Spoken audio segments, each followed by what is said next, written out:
Item on our agenda would be to approve the agenda. So, having had that time to look over it, would someone like to make a motion? I'll make a motion. All right, we have a motion, have a second? I'll second. Second.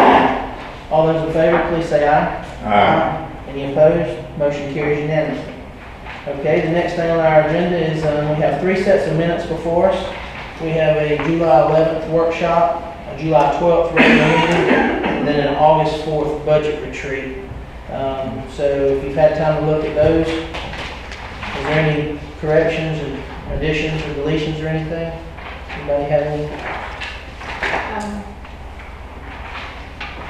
The only amendment I would make is where it says various individuals presented information. We didn't. Right, it's just basically the same as a workshop. Okay, no, then we Set of can, minutes. I guess we could call ourselves Which one was individuals. that? It's the budget retreat on August 4th. Okay, yeah. We can call ourselves individuals. We each presented information. Never mind. I make a motion to approve all those minutes as listed. All right. We have a motion, is there a second? I'll second. Second, all right. Any discussion on the minutes? Okay, hearing none, all those in favor, please say aye. Aye. Opposed? Motion carries unanimously. Okay, next we have no visitor presentations and we have no public hearing scheduled. So we'll move right on into old business. And last month we did postpone a vote or a decision and action item to consider the approval of the county manager's job description and letter of understanding. And the purpose of this was to, our previous county managers have all been contract employees, and right now on the interim basis, obviously there's no contract for our interim manager, so we're putting this county manager job description, and the interim manager will act under the county personnel policy. So that's the idea of this. And we actually wanted to add this letter of understanding. Does the county attorney have anything to say on that, or? The job description basically reflects what we had, the contents of the contracts in the previous county managers. We did add that letter of understanding, which stated, and I believe that was the opinion of the board at the time, that should Patrick decide that he doesn't want to apply for the permanent job, that he would always have the ability to go back to the finance directors, just simply lateral back. And that's the total content of the package. Okay. All right, thank you for that. Does anybody have any questions on that? Okay. All right, so would someone like to make a motion to approve this job description as well as this letter of understanding? Chairman, I'll make that motion. Okay, we have a motion. Commissioner Spratt, is there a second? Second. A second by Commissioner Watson. Any discussion? All those in favor, please say aye. Aye. Opposed? Motion carried unanimously. Okay, so we'll move into new business. Our first item under new business is to consider the agreement for probation services with Peach State Services Incorporated. And I'll let the manager speak on this, please. Yes, sir. Currently, Peach State Services provides probation services for the state court in McIntosh County. They have so for the last year and a half. Judge Bowlinson has been very happy with them. They provide a good service for us.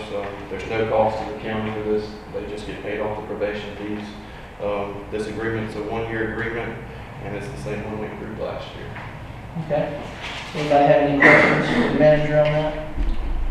Okay. What was the name of the other agency? The head of Peach State. Yeah, I mean, the one we had there, there was a problem. Was it South Georgia Probation? Oh, that's South Georgia. South Yeah, Georgia right. Probation. Okay. Yes. So this is the group out of where? They're out of Hinesville. Hinesville? Yes, sir. Okay. Okay. All right. Anybody have any more questions or any discussion? Okay. All those in favor of this agreement, we have a motion for this agreement. I'll make the motion. All right. Motion by Commissioner Spratt. Is there a second? I'll second. Seconded by Commissioner Williams. Any discussion? Yeah. All those in favor, please say aye. Aye. Any opposed? Motion carries unanimously. All right. Our next item on the agenda is to consider Resolution 2016-11. This is to revise the fees of the McIntosh County landfill.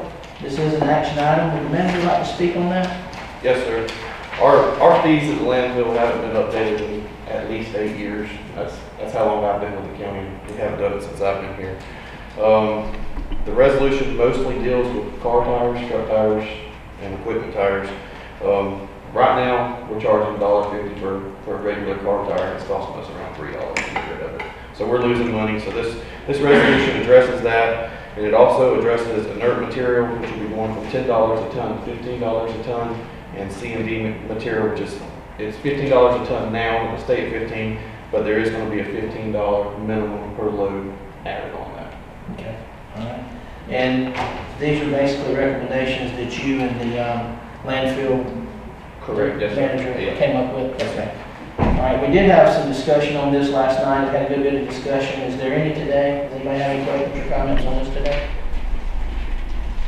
Okay. Would someone like to make a motion to approve this resolution 2016-11? I'll make that motion. Okay, we have a motion by Commissioner Watson. Is there a second? I'll second. Seconded by Commissioner Williams. One more Go ahead. comment. The resolution doesn't affect any residential customers at the landfill as far as tipping fees. They still have to pay the tire fees, but But as far as tipping, right, they still for free solid waste, it's for still- county residents. Okay, all right, thank you for bringing that up. Is there any more discussion? All right, we have a motion and a second. So all those in favor, please say aye. Aye. Any opposed? Motion carries unanimously. Okay, the next item under new business is to consider resolution 2016-12. And this is to revise fees for services rendered by the McIntosh County EMS. This is something else we discussed at length last night, but I'll let the manager speak on that as well. Yes, sir.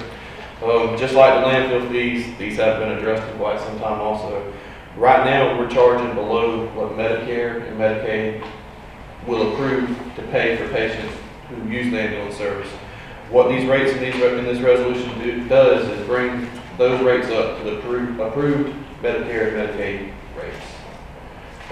It should show about a 15% increase in revenue for EMS once we implement them. Okay. Anybody have any questions from the manager on that, or any comments? No? Okay, hearing none, would someone like to make a motion to approve this resolution 2016-12? Motion by Commissioner Williams, I'll second. second by Commissioner Watson. Any more discussion? All those in favor, please say aye. Aye. Any opposed? Motion carries unanimously. All right. The next item on our agenda also deals with EMS, and this is to consider collection service agreement with RGL Associates Incorporated for collection of past due EMS bills. RGL Associates already does do collections for the county. They collect our state court, the fines that are levied in state court, so we're already working with them. This will just be adding to their list of responsibilities for McIntosh County. And would the manager like to speak on that, or is there anything else to? Yes, sir. As of June 30th, we have right around $900,000 in accounts receivable for EMS, and 740 of that is between 1 year and 5 years past due. Once it becomes 5 years, we deem it uncollectible and we write it off of our books. The collection agency, they'll be paid a commission, and it's based on what they collect, and it'll be 25%, anything that's under 180 days, 30%, anything between 180 in a year, and 45%, anything over that. And then 50% anything they have to take to court. Now, before they take anybody to court, they'll give it to us, and we decide whether we want to take people to court or not. Right now, we don't have any consequences for people not paying their bills. At least this will go against their credit, and they'll get some nasty letters and stuff if they don't pay their bills. Okay. Anybody else have any comments? Okay, hearing none, would someone like to make a motion to approve the service agreement with RGL Associates for collection of past due EMS bills? I'll make that motion. Motion by Commissioner Watson. We have a second. I'll second. Seconded by Commissioner Williams. Any more discussion? One more comment. We won't turn anything over to them. for at least 90 days, maybe 120. So we'll attempt to collect. So we'll get 100% of anything that's under 90 days. Okay, all right, thank you, sir. All right, any more questions or discussion? All those in favor, please say aye. Aye. Any opposed? Motion carried unanimously. All right, next item on our agenda is to consider resolution 2016-13, and this is to amend the personnel policy regarding comp time. And I will let the manager speak on this if he would, and then I would also ask the county attorney to speak on the federal laws as far as labor laws as far as overtime for salary employees. Alright, so resolution 2016-13, it eliminates comp time, and it comes up with procedures for approving overtime. In 2010, the county started issuing comp time instead of paying overtime, in order to save money. The budgets were really tight then, they're still really tight today. But now it's become a burden on the county, and there's no benefit to the county providing comp time, and it's kind of getting out of hand. Now, the resolution does have language in it exempting public safety and the Public Works Department for emergency situations only. So this isn't taking people's comp time that they have on the books away from them, it's just not allowing it to accrue anymore. Okay. Anybody have any questions for the manager on that? Why did we allow this when the Labor Department came down on us in, back in, 2008 or 9? And we had to pay quite a few employees back then. This was on comp time, but why we allowed this to happen again? it was a decision made by the county manager back in 2010. Wow. And well, I think one thing that we, if you recall, Mr. Jordan, when the auditors kind of got on us about the amount of vacation time that we had on the books. Yeah. And so we capped that vacation and limited what could be carried over.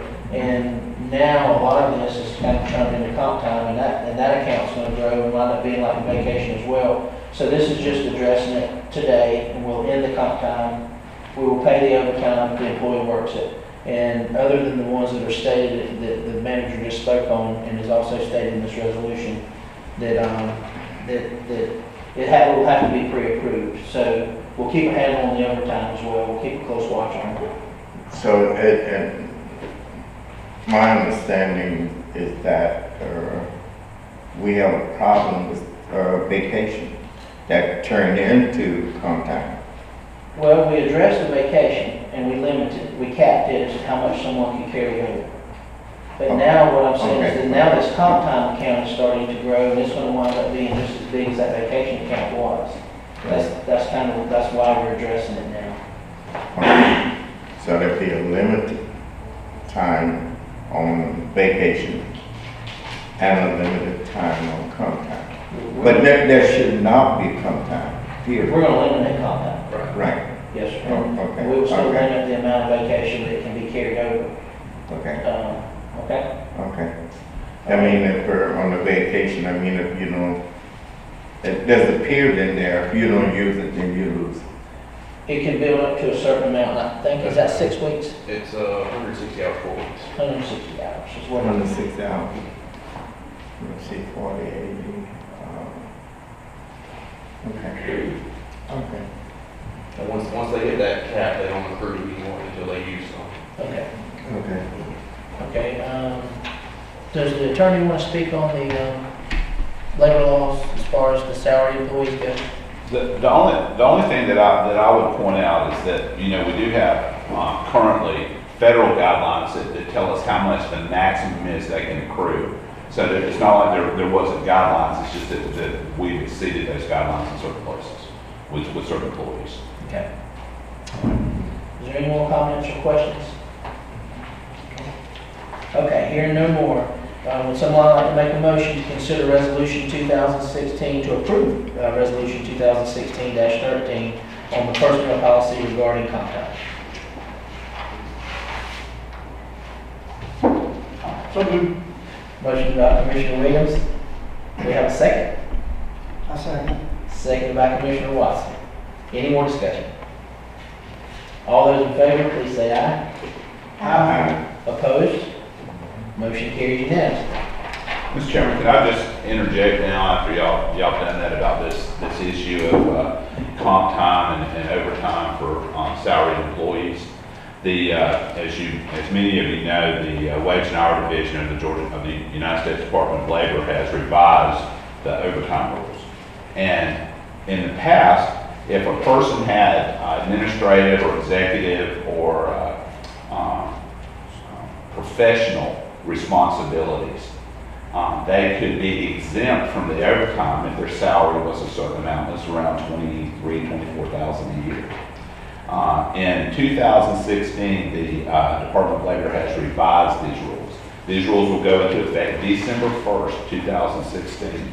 And that rule now says that if you're an administrator and you make less than $47,476 annually, then you will still be required, your employer will still be required to pay you overtime.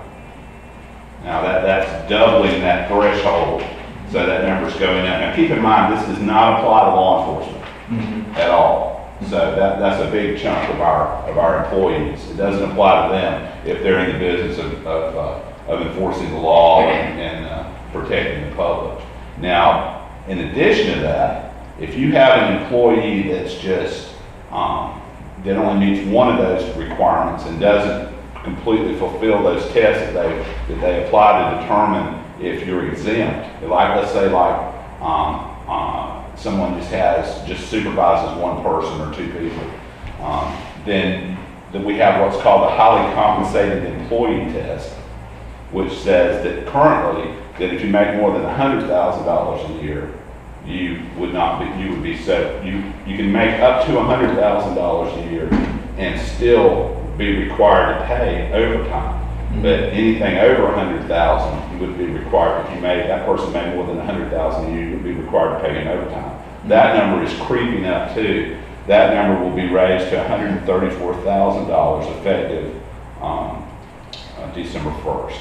So there are two numbers that are going up. And the one that's really going to impact us, I think, is that standard salary level that's raised to $47,476 a year. So we need to keep that in mind budgetarily when we're talking about numbers, because our payroll may increase significantly. Okay. You have those documents in front of you, and you also have that last document. It's all highlighted where I want to call your attention to. One of them deals with comp time, and it talks about the limitations. Law enforcement can earn up to and maintain up to 480 hours of comp time. All other employees are limited to 240 hours of comp time. Okay. All right, thank you for that update. Yes, sir. So we will move on to the last item under new business, and this is to consider a commercial lease agreement for office space at 601 Northway. We will be taking action on this, and I'll let the manager speak on that, please, sir. Yes, sir. Before you have a commercial lease agreement for 601 Northway, which is the old Remax or Tax building right across from Dairy Pond next to the post office. This lease agreement is for 3 years, and it's $3,000 a month. In the agreement, the landlord is responsible for all repairs and maintenance to the building, and the county is only responsible for the utilities. The tax assessors and the county extension office will be held in this building. The old office is there. We have had an ADA compliance study of the building done. There's slight modifications that we're going to have to make. It's just under $12,000, and in this lease agreement, the landlord has agreed to pay half on those modifications. Now the lease is for 3 years. I know that the plan of the board was to build at some point an annex building behind the current annex across from Bluestein's shopping center. That I think we still want to go forward with that. I feel like if we started today, we're still 3 years out. We're going to have to find funding. We're going to have plans and bid it out and everything. So I think this lease here will get us there until we have that building. Good. This is something we discussed last night. Yeah. Mr. Commissioner Watson? Patrick also clarified that this would not be an increase over another offer that. Right, the building that we're currently in, that landlord wanted $3,000 a month for 5 years. He wanted us to be responsible for all the repairs and maintenance of the building, and he wanted us to pay the taxes on the building. So this is by far the better deal, and we're gonna be able to hold 2 offices in one building instead of just 1 office down there in that building. Yeah, I just wanted the public to understand that this is a much, much better opportunity for Yes, us. Yes, sir. You explain who we pay this to so that. Okay. The landlord's name is Joe Williams, but it's not Commissioner Joe Williams, it's Joe Williams out of St. Simons, Georgia. Oh, Leo. All right, so, good, we cleared that up. All right, if there's not any more discussion at this time, we will entertain a motion, hopefully to approve the commercial lease for office space at 601 Northway. Someone like to make that motion? I'll make that motion. Motion by Commissioner Watson. Is there a second? Second. Seconded by Commissioner Jordan. Any more discussion? All those in favor, please say aye. Aye. Opposed? Motion carries unanimously. Okay, that ends our, the items under new business, and so we'll move right into commissioner reports. I'll start with Commissioner Williams. Glad to be here. Also, we've covered a lot this morning, so, and this is what our county manager Patrick was talking about. Appreciate the good job you're doing, keeping us informed of what's going on, and we look forward to continuing on with you. Thank y'all. Commissioner Watson? There's some talk about increases the millage rate and things like that. I think Patrick is going to clarify. If in fact, anyone out there does not understand what we're talking about or what Patrick has to present, please give me and my district, or please give Patrick or others a call. I think you're going to make it pretty simple, but I want to be sure that everybody totally understands what we're discussing. Okay. Mr. Jordan? Yes. I like your, as you know, the Baywood road is completed, and it's a beautiful road, so I want to thank the road department for that job that they're completing. I'd like to thank you too, Ed, for work that you have done Yes, sir. Thank you. in getting that road. The other problem, I really have a problem, Forest Marsh. A couple of years ago, the county gave a landowner $10,000, and they alleged that I put a ditch on my property. And my defense is that that ditch was there long before that person purchased that property. That's in that Forest Marsh loop. And the lady, she put a house stable in there and closed the ditch off. What happened? This is right by my Calvary Church. What has happened is that whole area in there is flooded out now. And you have water moccasins in there. The gentleman just called me this morning on that, said this is why I'm letting you know about this. But it's a serious issue, and it needs to be addressed immediately. We'll look at it today. Yeah. But that ditch was there before I was born, and this is where Montgomery Church, this is where they would take their worshipers down to the river and baptize them. So what happened is that landowner purchased 2 lots, but the dividing point was the ditch was between those 2 lots. But she alleged that I put that ditch there, but I didn't. That's a drain ditch that will come from across, that would be Briar Patch, that subdivision in there. Right. And that water will go back down to the river, but now the water is just sitting here. You don't happen to have an address to that property, do you? Well, that would be, which property? For the one with the ditch, where the ditch runs between the two lots. It'd just be easier for us to look up if we have an address. Or not. We'll get with you. Well, Mr. Jordan, we'll look at it. No, Okay. yeah, I have it, but I'll give it to you. Okay. Yeah, okay. But it is a health hazard, and that need to be. This Well, one. the gentleman called me this morning. This is why we're letting you know now about it. Here. Is that it? Yes, that's it. Thank you, Mr. Jordan. Commissioner Spratt. Oh, thank you. I just wanted to thank those that were able to come to the budget retreat. I think that was a good opportunity to reflect back over our year and take a look at our numbers. I always say that our numbers tell a story about this county, and we will be adopting that budget in September. And so it will be available at some point for the public to look at prior to that.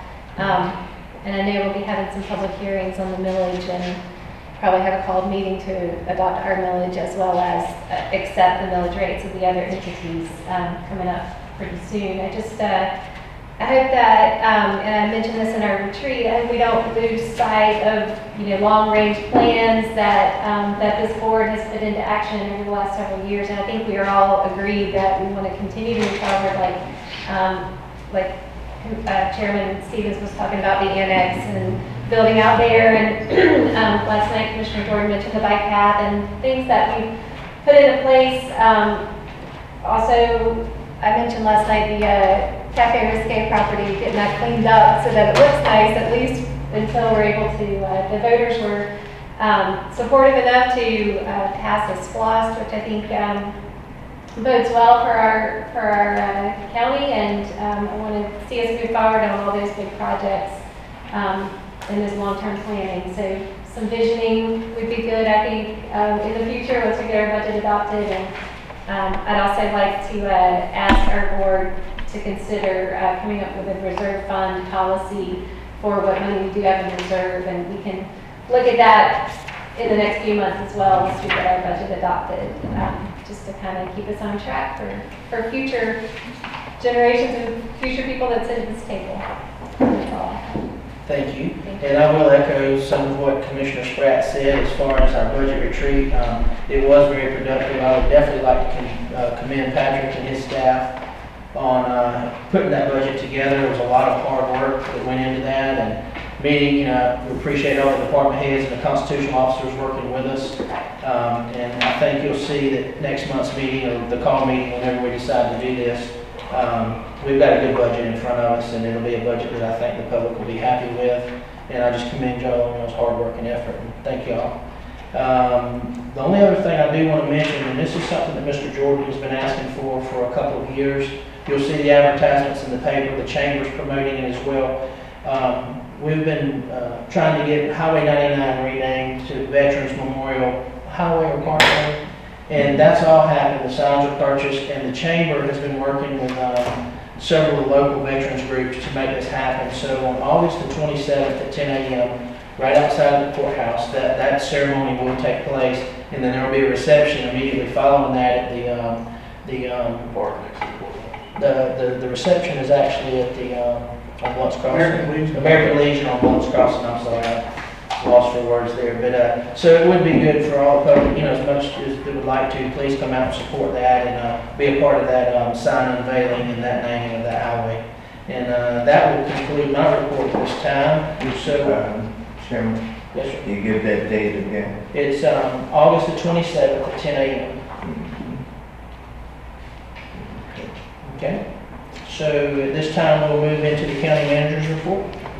Yes, sir. The RFP for road paving is ready. The advertisement got sent to the paper last week. It should run in this week's paper. Those bids are due September 8th. That'll give us, we need 2 or 3 days to look over them, and we should be able to approve a bid or award a bid and a contract at our September meeting for those small road paving projects.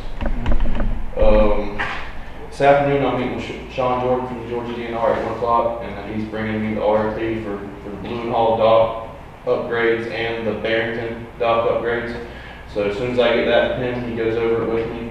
That'll go to the newspaper, and those projects should start going pretty shortly also. As far as the public hearings for the advertised tax increase, those are August 11th at 10 a.m. and 7 p.m. and August 18th at 10 a.m. I see us having a special call meeting on August 18th, right after that last public hearing, to adopt the millage rate. And if all the other entities have adopted theirs by then, we'll also adopt that millage rate. As far as the tax increase, state law requires the county, if we have a reassessment and real and personal property goes up, which ours did approximately 1%, that we either have to roll back, which would take the taxes back to what we levied the year before for real and personal property, or we can keep the millage rate the same, which is what we're doing. Now, in order to keep the millage rate the same, we have to advertise for a tax increase. The millage rate's not going up, but state law requires us to say that it's going up because we're levying more taxes than we did the year before. One reason that we can't afford to roll back this year is the mobile homes, the motor vehicles, and the timber digest fail. So actually, with the increase in the personal property and the real property and the decreases in the other three, we'll be levying 1.36% less taxes than we did last year, which is approximately $62,000. So we're really not going up on taxes. It's just state law.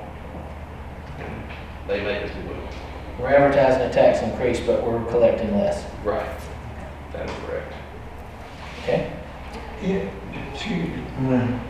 If the property value increases though, If the property value increases, they will see a slight increase in taxes, but it's not because of the millage rate change, it's because of their property value went up. right, Now, anybody whose property value stayed the same, their taxes will stay the same, and anybody that's valued lower, they'll pay less in taxes. Or they have homestead. Right. And then the floating homestead. If they have floating homestead, even if their value went up, their tax is going to stay the same. Correct. If they have floating homestead exemption, their tax it will stay the same. will stay the same. If they have the homes. The only way theirs would go up is if we raise the millage rate. Okay. Mr. Manager, you have anything else? No, sir. Mr. Attorney, do you have a report? I do not have any report today, Mr. Chairman, but we do have need for a very brief executive session for one legal matter. Okay, will there be any action after that? No, sir. Okay, No. so, Motion to go into executive session? motion to go into executive session, is there a second? I'll say. Seconded by Commissioner Williams, all those in favor? Any opposed? Motion carried unanimously. If y'all would please excuse us, we don't see any action to be taken, so